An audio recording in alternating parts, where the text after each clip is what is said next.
മഹാരാഷ്ട്രയിൽ അടുത്തിടെ നടന്ന നിയമസഭാ തെരഞ്ഞെടുപ്പിൽ ഇലക്ട്രോണിക് വോട്ടിംഗ് മെഷീനുകളിൽ കൃത്രിമം നടന്നെന്ന് ആരോപിച്ച് സുപ്രീം കോടതിയെ സമീപിക്കാൻ പ്രതിപക്ഷ കൂട്ടായ്മയായ ഇന്ത്യ സഖ്യം.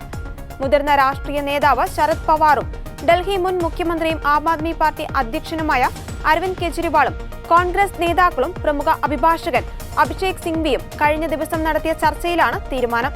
ശരത് പവാറിന്റെ പാർട്ടി ഉൾപ്പെടെയുള്ള പ്രതിപക്ഷ സഖ്യം മഹാരാഷ്ട്രയിൽ വൻ പരാജയം നേരിട്ടിരുന്നു.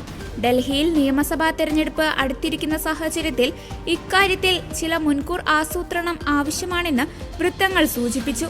കഴിഞ്ഞ 2 തവണയും ഡൽഹിയിൽ AAP വൻ വിജയം നേടിയെങ്കിലും ഇത്തവണ കെജ്രിവാൾ ഉൾപ്പെടെയുള്ള ഭരണകക്ഷി നേതാക്കൾക്കെതിരെ അഴിമതി ആരോപണങ്ങൾ നിലനിൽക്കുന്ന സാഹചര്യത്തിൽ BJP മികച്ച മുന്നേറ്റമാണ് പ്രതീക്ഷിക്കുന്നത്.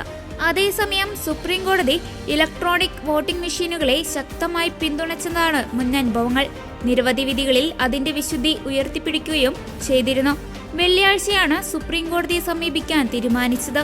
പൂനെയിലെ ഹഡപ്സർ സീറ്റിൽ നിന്ന് മത്സരിച്ച് പരാജയപ്പെട്ട ശരത് പവാർ NCP നേതാവ് പ്രശാന്ത് ജഗതാബാണ് കോടതിയെ സമീപിക്കാനുള്ള തീരുമാനം പ്രഖ്യാപിച്ചത്. ഇലക്ട്രോണിക് വോട്ടിംഗ് യന്ത്രത്തിലെ കണക്കുകളും VVPAT സ്ലിപ്പുകളും തമ്മിൽ പൊരുത്തക്കേടില്ലെന്ന് സംസ്ഥാന മുഖ്യ തെരഞ്ഞെടുപ്പ് ഓഫീസർ പറഞ്ഞു. മഹാരാഷ്ട്ര സംസ്ഥാന തെരഞ്ഞെടുപ്പിൽ വോട്ടിംഗ് യന്ത്രത്തിൽ ക്രമക്കേടുകൾ നടന്നതായി പ്രതിപക്ഷ പാർട്ടികൾ ആരോപണം ഉന്നയിച്ച പശ്ചാത്തലത്തിലാണ് ചീഫ് ഇലക്ഷൻ ഓഫീസറുടെ വിശദീകരണം.